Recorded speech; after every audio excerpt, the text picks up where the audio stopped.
బెన్నె దోస తయారు చేసుకోవటానికి కావాల్సిన పదార్థాలు నేను ఈ కప్పుతో ఏ కప్పుతో తీసుకున్నారో అదే కొలతతో తీసుకోండి.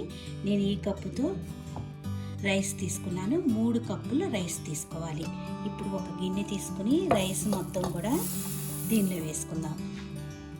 మీరు రేషన్ బియ్యం అయినా మామూలు బియ్యం ఏదైనా వాడుకోవచ్చు. దీనిలో ఇప్పుడు 1 కప్పు అటుకులు, అరకప్పు మినప్పప్పు, 1 టేబుల్ స్పూన్ మెంతులు, 1 టేబుల్ స్పూన్ సగ్గుబియ్యం. ఇవన్నీ కూడా శుభ్రంగా వాష్ చేసుకుని నీళ్లు పోసి 4 గంటలు నానబెట్టుకోవాలి. ఇలా నానిన తర్వాత ఇప్పుడు వీటిని మిక్సీలో వేసి మెత్తగా దోసపిండిలాగా రుబ్బుకోవాలి. ఇలా పిండిని రుబ్బుకున్నాక మూత పెట్టి ఒక 8 గంటలు పిండిని పులవనివ్వాలి. 8 గంటల తర్వాత మనకి దోశ వేసుకోవటానికి పిండి రెడీ అయ్యింది. ఇప్పుడు దీనిలో రుచికి తగినంత ఉప్పును వేసుకుందాం.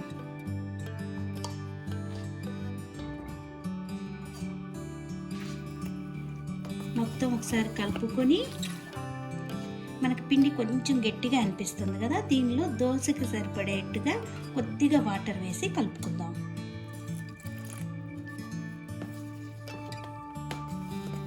నీళ్ళని పోసుకుని కలుపుకున్నాక చూడండి, పిండి కన్సిస్టెన్సీ ఇలా జారుగా ఇలా ఉంటే సరిపోతుంది. ఇప్పుడు దీన్ని పక్కన పెట్టుకుని దీనిలోకి ముందు పచ్చడి రెడీ చేసుకుందాం. పచ్చడికి కావాల్సిన పదార్థాలు 1 కప్పు పచ్చి కొబ్బరి తురుమైనా తీసుకోవచ్చు, ముక్కలైనా తీసుకోవచ్చు. నేను ఇలా పచ్చి కొబ్బరి తురుము తీసుకున్నాను. అరకప్పు పచ్చి శనగపప్పు తీసుకోండి. మీరు తినే కారాన్ని బట్టి పచ్చిమిరపకాయలు తీసుకోవాలి. నేను ఇట్లా 4-5 పచ్చిమిరపకాయలు తీసుకున్నాను. కొద్దిగా చింతపండు, ఎక్కువ చింతపండు అవసరం లేదు. చూడండి, ఇంత సరిపోతుంది. 2 వెల్లుల్లి రెబ్బలు. ఇప్పుడు చేసుకుని బాండీ పెట్టుకుని 1 స్పూన్ ఆయిల్ వేసుకోండి. ఆయిల్ వేడయ్యాక పచ్చిమిరపకాయలు కొద్దిగా ఘాట్లు పెట్టి వేసుకోండి. డైరెక్ట్గా వేస్తే పైకి పేలుతాయి. పచ్చిమిరపకాయలు కొద్దిగా వేగాక శనగపప్పు వేసి వేయించుకుందాం. ఇలా శనగపప్పు వేగిపోయాక దీనిలో వెల్లుల్లి గబ్బాలు వేసుకుందాం. చింతపండు వేసుకుందాం. చింతపండు ఇలా వేసుకోవటం వల్ల సాఫ్ట్గా అయ్యి మనకి మిక్సీలో వేసుకున్నప్పుడు చక్కగా మెత్తగా అయిపోతుంది. దీనిలోనే 1 టీ స్పూన్ జీలకర్ర వేసుకుందాం.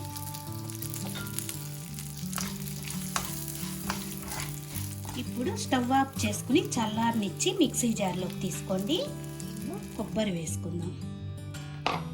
రుచికి తగినంత ఉప్పు.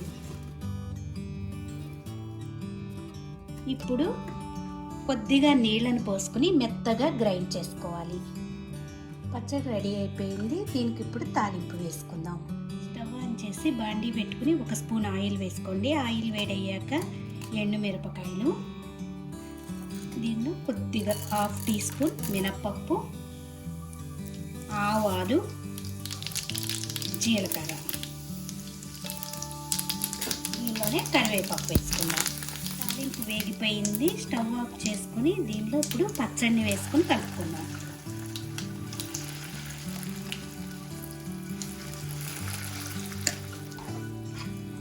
పచ్చడి రెడీ అయిపోయింది. ఇట్లా కలుపుకున్న పచ్చడిని ఒక గిన్నెలో తీసుకుని పక్కన పెట్టుకుని ఇప్పుడు దోశలు ఎలా వేసుకోవాలో చూద్దాం. చేసుకుని దోశ ప్యాన్ పెట్టుకోండి. మనం ఈ దోశని వెన్నతో వేసుకోవాలి. ఇలా బటర్ తీసుకోండి. దోశ ప్యాన్ వేడయ్యాక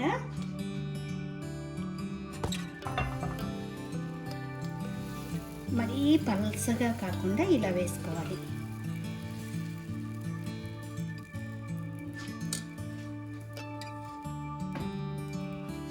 ఇలా దోశ కాలుతున్నప్పుడు బటర్ని చుట్టూతా పైన కూడా వేసుకోవాలి.